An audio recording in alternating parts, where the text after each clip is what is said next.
Okay guys, so this is the last subtopic for chapter 6. Okay, so we'll move on to factorizing. Now factorizing essentially just means you take out what is common to your equation, right? So let's say the first example, 15x and 12y. Now we look at the number aspect. 15 and 12 both can divide what number? Both have the common number that they can be divided would be 3, right? Just the biggest one, so 3. Okay, and then if you look at the unknowns, x and y, there is no common there. Okay, they do not share any common unknowns, so we're just going to leave it there. Okay, so take 3 out, okay, and then write the bracket. Okay, what you're going to do is, you're going to divide 3, okay, because you took out 3 from each of these numbers. So 15 divide 3, you get 5. So write 5 there. Since we did not take out any unknowns, leave it there. If it's positive, write down positive. Then 12. 12 divide 3, you get 4. Then write down 4y. So this is your answer. So this is called factorizing, meaning you try to simplify it to the most simple ways. You try to squeeze out, okay, the numbers to make it smaller, right? So let's say in the once you factorize ready, if I want to find back this answer, it's gonna be the same because 3 times 5 is 15. Hold on, and then 3 times 4 is 12, right? So just leave an answer like this will do.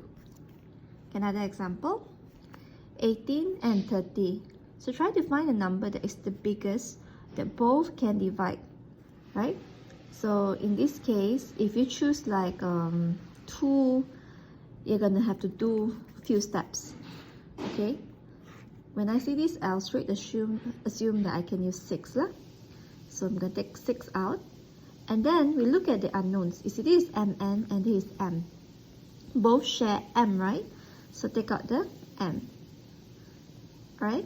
Okay, now we're gonna factorize it. 18 divided 6, you get 3. M, we took out the m already, so there's no more m. You left 1 n. Minus 30 divided 6, 5. And since you took out the m already, m divided m, no more already. This is your answer. 6m bracket 3n minus 5. Now if you want to double check your answer whether it's correct or not, remember this is your answer. Just to double check. 6m times 3n, you get 6 times 3, 18, m times n, mn, 6 times negative 5, negative 30, m. Your answer would be exactly the same as this. Okay, it shows that your factorization is correct. Okay, now let's go to a bit difficult one. Okay, 36 and 24. Okay, so I'm going to use 12 because it's the biggest number that they can divide. Alright? So other than that, look at the unknowns. P, here also got P. The difference is this got P squared, this got P1. Now both of them can divide 1 P only because this one cannot divide 2 P's. It cannot afford to divide 2 P's. We're just going to take out 1 P. Same thing with Q. There's 1 Q here and 2 Q here. I'm just going to take out 1 Q. Okay, since that's the most that we can divide. Okay, let's factorize. 36 divide 12, we get 3. Now this is the part where I need you to be careful. P squared, you took out 1 P, so left how many P? You still have 1 remainder P. You took out the Q from the equation already, so Q divide Q, no more Q. Minus 24 divide 12, we get 2. P divide P, no more. Q squared divide Q1 to the power of 1, you left 1 more Q. So that would be your answer. Okay? Now remember I told you need to find the biggest number to divide. What happens if you don't use 12? Let's say you use 6. Okay, let's say you use 6. So you did the same thing, 6PQ. Okay? So 36 divided 6, 6. Then here's P. 24 divided 6, 4. Then this is Q. Now notice this answer is not acceptable because 6 and 4 still can divide. Okay, so if let's say you encounter this kind of situation where you found out your number still can be divided, don't have to worry, you just think about how to add it in here. So 6 and 4 both can divide what number? Both also can divide 2, right? 6 can divide 2, 4 can divide 2, right? So you know the number here to divide is 2. 2, put it to the front where you have to times with your number that you used. So 6 times 2, you get 12. Okay? And then 6 divide 2, 3p. 4 divide 2, 2q. Then your answer would be the same as this. So actually the most important thing is to find the biggest number that both can divide, so you don't have to do 2 or 3 more times anymore. Okay? Okay, one more example. Okay, now this is a bit more complicated. Now look at this. This is 15 bracket x minus 2 minus 20 bracket x minus 2 to the power of 3. This is a 3 here. It's a one whole equation. Okay, so don't try to, expand the bracket. We don't want to expand the bracket. We want to factorize it. Okay, so the first thing you do is you look at the number 15 and 20. Both can divide 5, right? So that's what I'm going to go for. I'm going to take out 5 from the equation. Okay, and then look at the unknowns in the brackets. This is x minus 2 to the power of 1 actually. And this one is x minus 2 to the power of 3. Meaning both of them have the same thing that can divide, which is x minus 2. Now since you already do a bracket here, to factorize, do this kind of bracket. Okay, a more squarish type of bracket. Okay, now do your factorization. 15 divide 5, you get 3. X minus 2 in a bracket, you divide x minus 2 in the bracket. No more already, right? So let's move on. Negative. 20 divide 5, you get 4. Then x minus 2 in the bracket to the power of 3, you divide 1. Means you have lesser 1. So you get to the power of 2. And that's it. Okay? You can leave your answer like that. Very simple, very easy. Do refer to this video later when you're doing a worksheet if you encounter this kind of question and you don't know how to do. Alright? So that's for factorization. Then the last part would be rearranging formula. Okay? So the question would be like, make the variable shown in bracket the subject of formula. So they give you an equation. Let's say x plus y equals c. I want my subject to be y. Subject means something that is in front of your equal sign. Okay, for now, in front of my equal sign is x plus y, right? Okay, I only want y for now. Which means we have to throw away the x to the back. So write down y equals, okay, c you didn't change, right? Just leave the c there. Okay, I'm gonna throw x to the back. So x here is a positive power, right? Once we change it to the back, it's gonna be negative x. That's it. Okay? Only y in front. Y is your subject. Okay, another one. Square root x plus y equals 2. I want my subject to be x. Okay, this one. I want my subject to be x. Okay, meaning I don't want this y and I also don't want this square root here. Okay, let's just do it part by part. Every time when you do this kind of a question, just make sure to get rid of all the plus and minus first before you tackle to the other things.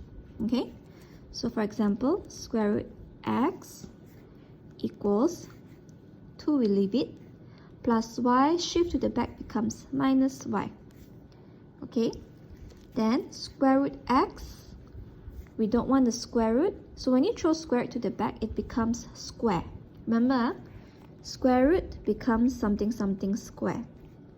Okay, so leave x here equals, now the square that you're going to throw it to the back does not only belong to 2 or only to y, it belongs to all of them. So you have to write the bracket 2 minus y and square. Okay, so that's how you tackle the square root problem. Okay, another example. A minus b divided c equals d. I want my main subject to be b. Now remember just now I told you if you see plus or minus, you have to solve it first. Now this is an exception. If you see the equation, the plus minus equation, okay, is heavily influenced by this bracket. You need to divide everything. Then you need to try to solve this thing out first before you try to do this. Okay, you cannot take out plus b because it is being divided by c right now. You need to try to get rid of c first. So a minus b, okay, just gonna write d again. So remember, divide c. If we're gonna throw it behind, divide becomes times. So it becomes d times c. But instead of writing d times c, it's easy to just write dc. It just means they are multiplied. Now you can tackle the other things now. Remember, your main character is b here. Okay, so this negative belongs to who? Belongs to a or b? Belongs to b, right? So don't bring it together. Leave it together with b. You're just gonna shift a over. So this becomes dc. Positive a becomes negative a. Right? Okay, you're not done yet because why? The negative is still here. So we're gonna throw it to the back. B equals, when you throw negative to the back, it actually means you're changing all the powers. Okay, so DC, positive DC becomes negative DC, negative A becomes positive A. Right, so that's about it. Let me give you more examples from your textbook. Okay, let's say this question.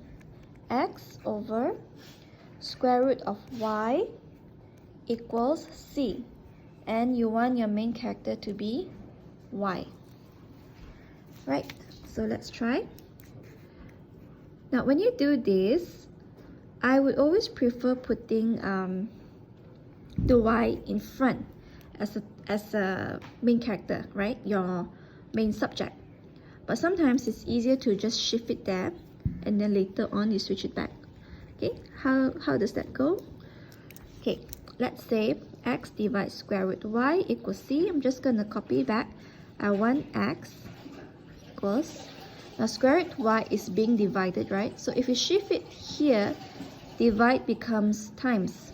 So it's c times square root y, right? So if I were to write like this, isn't it the same? I just flip it, right? When you flip it, you just have to write back the same power, same thing, same equation, not just that you flip the space. Okay, now it's easier for me to see. I want my y. I cannot get rid of square root yet because my c is blocking here.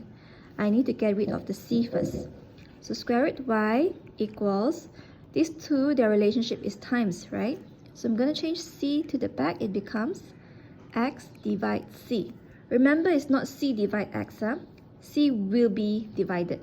So when you shift it back, it means x divides c. Okay?